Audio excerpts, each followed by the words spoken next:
বৌমা, ও বৌমা, এই বুড়ো বয়সে আমাকেই যেতে হবে, বেল বাজছে কখন থেকে শুনতেই পায় না। মা, কি এমন কাজ করো সারাদিন? দরজার বেলটা বাজছে, দেখতে হ্যাঁ পাচ্ছ মা, না? দেখো। দেখছি। আরে জেঠিমা, আপনি আসুন আসুন, মা ঘরেই আছে।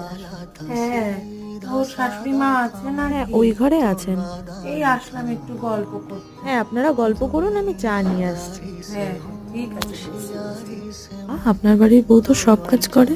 আরে দূর, কোনো কাজই করে না, ওরকম লোক দেখানো। সারাদিন কাজ করতে করতে এই বুড়ো বয়সে আমার কোমরটাই ভাঙছে। ওখানে দাঁড়িয়ে কি করছো, চাটা না দিয়ে?